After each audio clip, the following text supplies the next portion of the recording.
This week on Pay Dirt, we're back in the garden. This is the one we planted about 6 weeks ago. And if you hadn't seen that one, you can click on the link in the description. But this week, we're gonna go down to my buddy's Nate's down the road here and talk about some garden maintenance.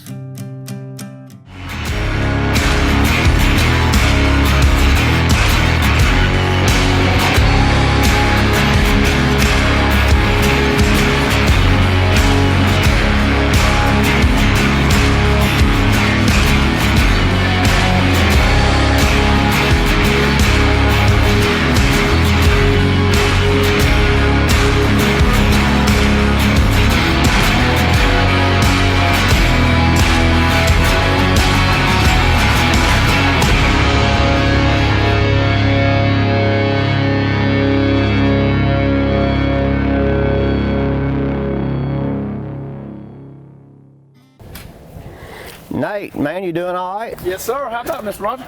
Oh, man, this is what you sent me. I see you got the Oxcart. That's the one from Rural King we was talking about. Yes, sir. Actually, I got it offline. They ship it right to the house. Really? Putting it together was a breeze. Oh, yeah, man, that's nice right there. Yeah. That'll help you out right there. Yeah. I know you was telling me about the potatoes. I hadn't grown any potatoes, and you're going to bed them? We're going to mound them up Mound today. them, okay. We're going to mound it today. A lot of them over there now, they're starting to bloom, so they're starting to produce your tubers, and that's kind of how your potatoes are formed, off your tubers. Well, everything's looking good. I tell you what, I'll help you out with them potatoes because I'm going to want some whenever they get ready. Heck yeah, I appreciate the help. Yeah.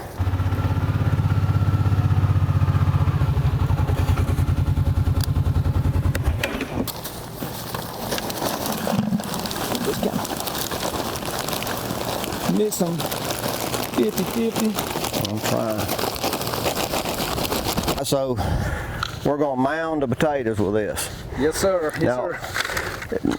what are we doing mounding? I understand what you're saying mounding, but now why do you mound? You mount them because, you know, when you get your seed potatoes, it's basically looks like a regular potato.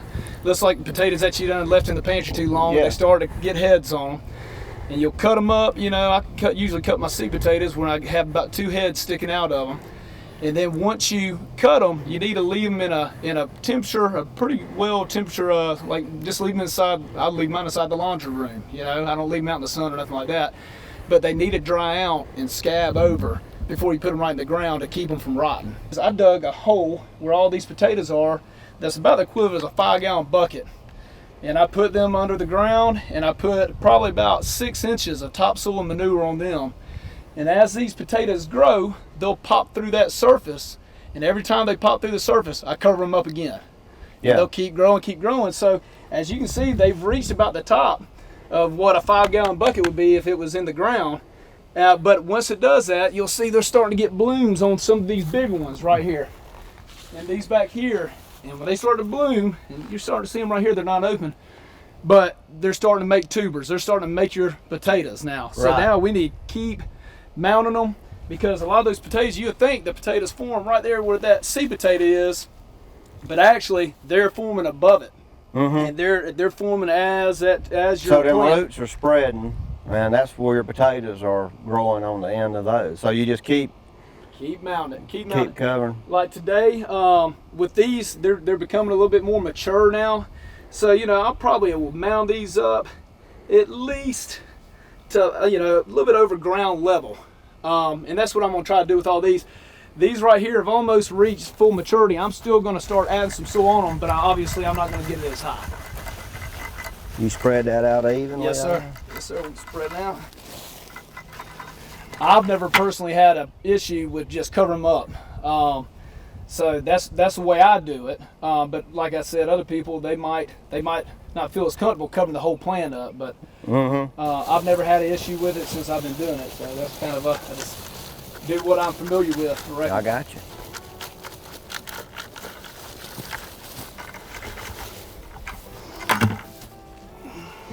Man, you're a little rough on your potatoes, man. You know, I don't. They hardy, I guess. Yeah, they are. They are, and you know, I think the thing about these, you can see these are probably coming off just the way they're separated right here too. This is probably 3 different seed potatoes right here. I try to throw at least about 4, 4 to 5 in a hole, and you might get 3. Shoot, if you're lucky, you'll get 5 to come up. But I Yeah. put that many in just in case you got some that rot. Man, that corn's coming along good. Have you hit it with any fertilizer since you planted it? You know, it's funny you ask. I have. I put some triple 13 on it, and I know that you know a little bit more about planting corn than I do, so I was figuring you could give me some tips on that.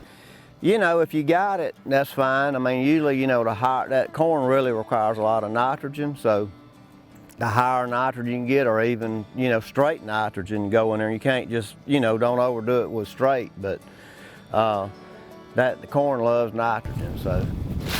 I'll throw it out and slap it across the blades of the corn. If you keep it, your corn a deep green color, it'll be green, you know, almost blue looking. And you know you got the right nutrients on it then. And I doubt you, I don't think you could over fertilize, to be honest with you. But like Nate said, you got to make sure you got the moisture on it with that fertilizer. Nate, what you thinking about this grass growing in here? Do you use a herbicide on it, or do you hoe it, or?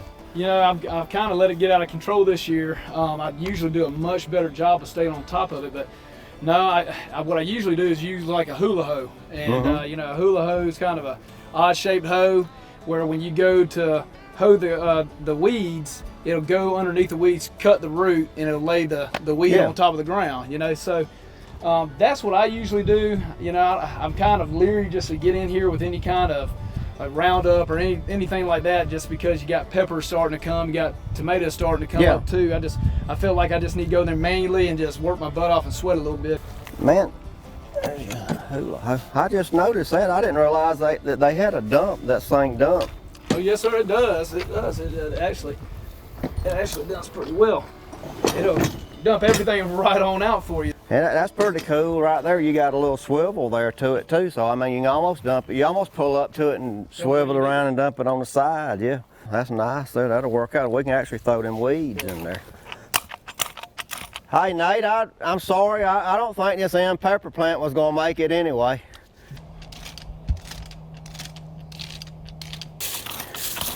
Well, when we get through with this, I tell you what, we ought to ride over there to Paul's and look at his garden.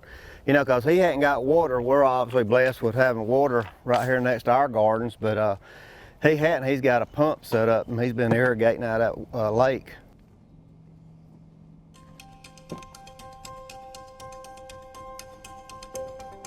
This week's featured property comes from Christian County, Illinois, near Taylorsville. This property is a rare find. 40 acres at an affordable price, with great hunting, great fishing, in a great area, all in one great package.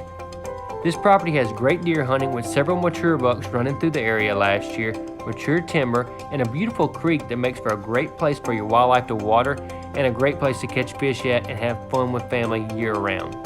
So if you're looking for a great affordable tract like this 40 acres near Taylorsville, Illinois, you need to check out RealtreeUC.com. We have a vast selection of properties all throughout the country, just like this 40 acres.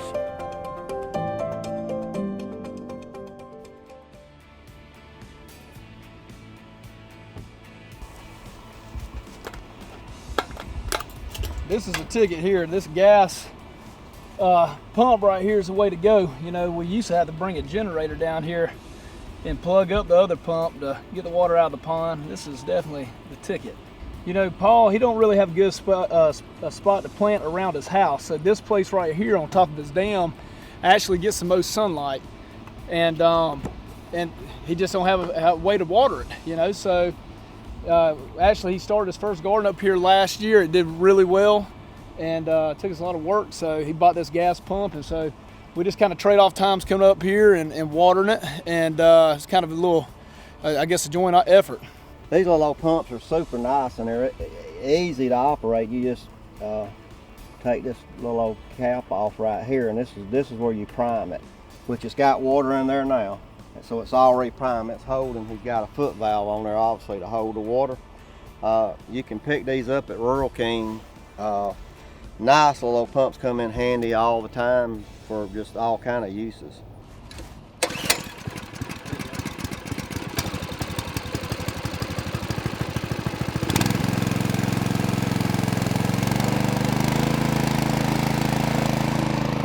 I see he's got 3 different heads set up.